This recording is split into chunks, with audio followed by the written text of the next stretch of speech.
ছাত্র শিবির তারা হচ্ছে গুপ্ত রাজনীতি সে বিশ্বাস করে, সে গণ অভ্যুত্থানের পরে গুপ্ত রাজনীতি থেকে বের আসতে পারে না। ছাত্র শিবিরের কমিটি, ছাত্র দলের কমিটির মতন এভাবে হচ্ছে প্রকাশ্য ভাবে তারা হচ্ছে এটা প্রকাশ করে নাই, তারা ঘোষণা দেয় নাই। সেই জায়গায় আপনি যে প্রশ্ন করেছেন, আমরা সবসময় কিন্তু আমরা তো সবাই এটা হচ্ছে কি এটা ওপেন সিক্রেটের কথা বলছে যে ছাত্র শিবিরের কমিটি আছে এবং তারা সেটা হচ্ছে রান করতেছে, 5 আগস্ট পুরো রান করতেছে।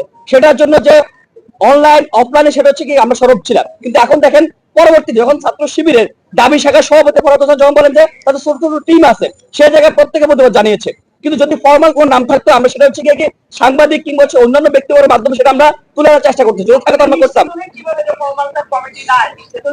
এটা তো প্রকাশ্য হয় নাই, সেটা প্রকাশ না হওয়া পর্যন্ত আপনি সেভাবে আমি আপনি সেভাবে আমি আপনি অনেক কিছু জানি, আমি আপনি অনেক কিছু সেটা আমরা কখনো বলতে পারি না তার কোনো কম। কিন্তু ওই যে তাদের মৌখিক স্টেটমেন্ট, সেই স্টেটমেন্টের জায়গায় আমরা সেটা প্রতিবাদ আমরা জারি রেখেছি। কিন্তু আজকে যখন না গেছে সেটা তো ক্লিয়ার, আজকে ছাত্রদল যখন দিল সেটা হচ্ছে আমরা ফরমাল সবার সাথে যে একটা আন্ডারস্ট্যান্ডিং মাধ্যমে, সেটা হচ্ছে আমরা সংঘবদ্ধভাবে সমৃদ্ধ প্রতিবাদ জানাচ্ছি।